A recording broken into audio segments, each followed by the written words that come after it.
Hello and welcome to The Blonde Bookie, where we're here to discuss all things books. Do you have a hard time sitting down, reading, actually finishing a book? If so, this video is for you. I'm gonna go over 5 tips to really rekindle your love for reading again. Tip number 1, create ritual. The first thing you're gonna do is make an effort to carve out a space and a time every single week that you commit yourself to reading. I put it in my Google Calendar, Sunday at 3 p.m. for 5 minutes, 10 minutes, 20 minutes. I'm gonna focus on nothing else but a novel. The first thing I'm gonna do is create an environment that's soothing and inviting. So I grab a blanket, I make a nice cup of tea, I put on headphones and play white noise because I'm personally somebody that's easily distracted by the world around me. As soon as I take away the element of sound, I can zero in on whatever I'm trying to focus on. So the idea is you create these easily achievable goals, 5 pages, 10 pages, finishing 1 chapter, and then you create sensory pleasure around that time. And in no time, you'll be craving this cozy environment that you created that you get to escape into every single week. So step number 1, create that ritual. So tip number 2 is take social media out of the equation. Social media has been the death of the attention span, which is something that you actually really need when you're reading a book. You need to be able to focus on something for longer than 90 seconds. Like you, I've been addicted to scrolling, and I had to create some parameters around social media so that I could get my brain and my attention span back. For me personally, and you might find this a little bit drastic, but I take social media completely off of my phone for 2 days. I'm talking I delete the app. Don't worry, when you re-download social media, you'll get all of your pictures, all of your connections back. But by taking it off of my phone, it's something that I can no longer easily reach for. My other parameter is I set a screen time timer and I limit my scrolling to 1 hour a day. And personally, 1 hour a day still is quite a lot. But like I said before, you want to set easily achievable goals so that you feel encouraged in your transformation. Once I re-upload social media, I tend to become bored with it more quickly because when I scroll social media, I become depressed, and when I read a book, I become a little bit more enlightened, and then my brain starts to crave that. So tip number 2, take social media out of the equation. It's gonna feel a little bit like you're going through withdrawals at first, and then pretty soon your brain quite easily adjusts. Good luck with this one. Tip number 3, you're gonna download the Libby app and you're gonna download a Kindle app.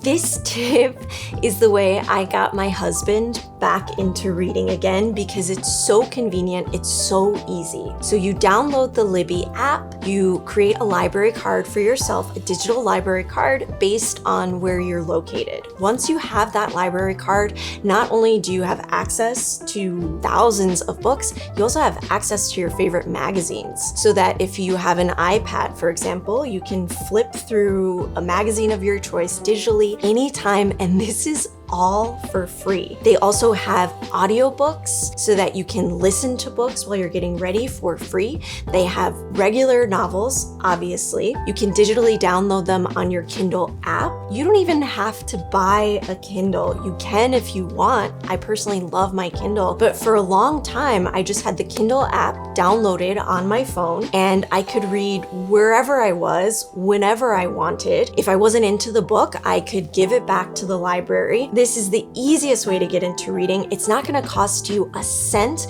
We're making things convenient. So tip number 3, download the Libby app and download the Kindle app. You will not regret this tip.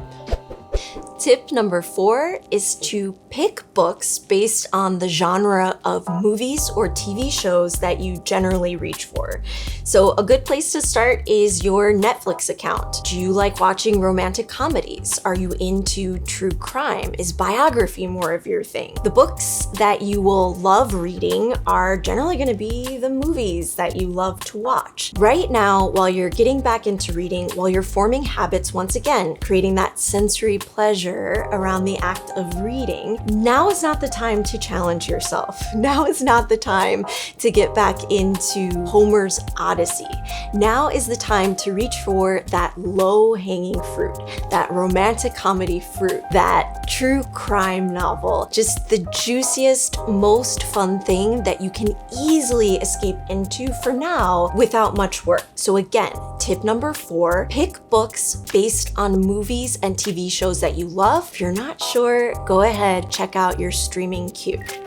Final tip. Tip number 5, if you don't love it by page 50, you're not gonna love it. Don't force yourself to read a book that you're not all that into. Just like with fashion, if it's not a hell yes, it's a hell no. There's thousands of books that you can choose from. Don't make yourself miserable. You're not getting a grade. We're not in school. There's no supposed to here. This is about creating easy habits that you can escape into. Nobody's judging you if you're not into whatever is currently trending on TikTok or Instagram or even BookTube. So again, tip number 5, if you don't love it by page 50, you're not gonna love it. Set that book down and find something that you can really get into. So those are my 5 tips to get you back into reading again. With a few minor tweaks and adjustments, you'll open up a whole new world of entertainment, a whole new world of escapism and joy and fun, and then you and I will have more things to discuss in further videos. So if you like this video, if you got something out of it, like and subscribe. It's a brand new channel, and I would really love to talk books with you. So thanks for watching, and I'll see you next time.